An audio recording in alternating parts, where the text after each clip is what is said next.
Hey everyone, welcome to the Become Fiberminded podcast. I'm your host Christian Till, and for this first episode, I want to give you some background information on myself and also who the podcast is really for, what the topics are that we're gonna cover, and why I started it. I'm a nerd at heart who learned about fiber optics the first time during my studies for a Bachelor of Science in Applied Informatics and Communications Technologies. Today I am well into my fiber optics career. And I must say that the first interaction I had during these studies hooked me immediately to fiber optics.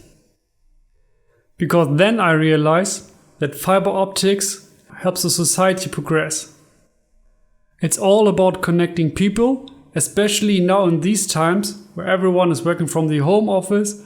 The fiber optic industry and the fiber optic network has really become the backbone of the world.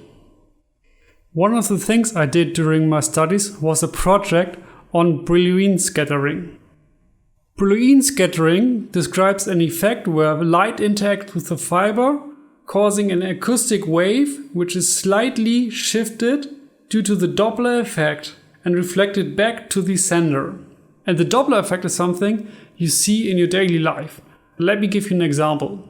If an ambulance, for example, is approaching you and the sirens are on, then you might notice that the frequency of the siren will shift depending if it's coming towards you or if it's driving away from you. And this is really based on the Doppler effect. And we see the same happening in fiber optics as well, where we have a slight frequency shift.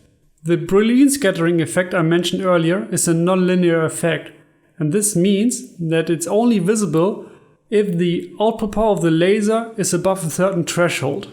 And fun fact, this is also one of the reasons why, for example, the OLT, the optical line terminal inside your FTTH network, will only transmit up to 3 to 4 dBm maximum transmit power.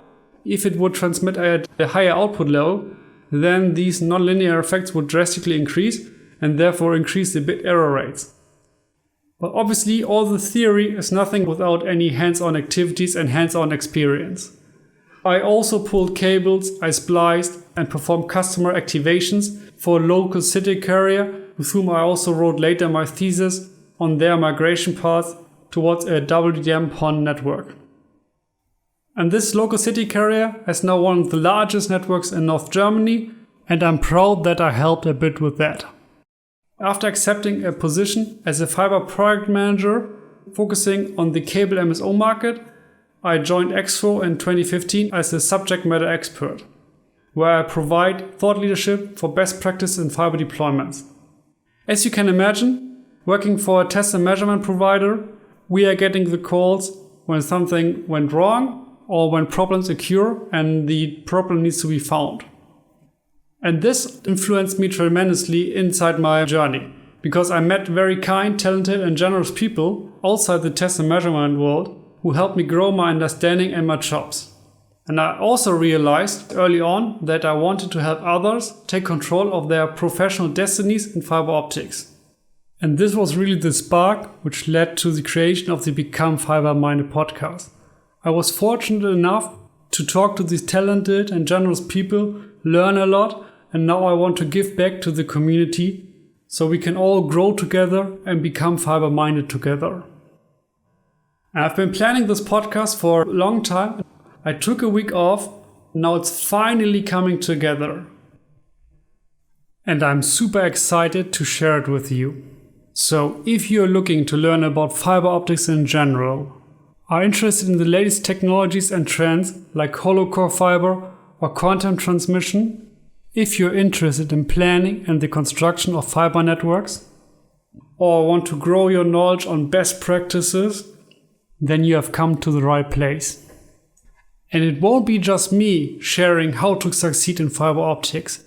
I will also interview industry experts, folks who have written standards, who are working in the standards committee, people who have planned networks spanning millions of fiber households, and researchers who are working at the cutting edge of technologies. For me, the end goal really is to give an overall insight on the whole fiber optics world and fiber optic community. Because what I find really frustrating in our industry is that all the information is very siloed, and the name of the game today is webinars with a big focus on sales and less on information. And this is something which I absolutely don't like. I like to get my information through discussions and firsthand. With that in mind, this podcast won't be something like you're used to.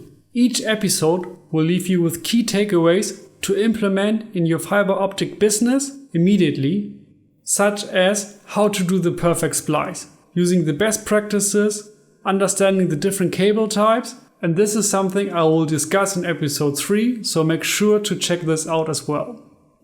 And if you hang around each week and implement what is shared with you, then don't be surprised if you become fiber-minded as well, like the industry experts I interview weekly. And to help you with this transformation, you can also send me your questions to ask@fiberminded.com. Once again, ask@fiberminded.com, and I will collect these questions and do an FAQ episode. Thanks for listening to this episode of Become Fiberminded. If you enjoyed this episode, I would appreciate it if you would do me a quick favor and rate and review the podcast. This shows the platform that I'm doing something right and that people like the content. And if you learned something new, tell a friend or a colleague about the podcast so I can help more people. Be sure to go to fiberminded.com/episode 1 to see the show notes with the email address mentioned in this episode. Until next time, keep connecting the world with fiber.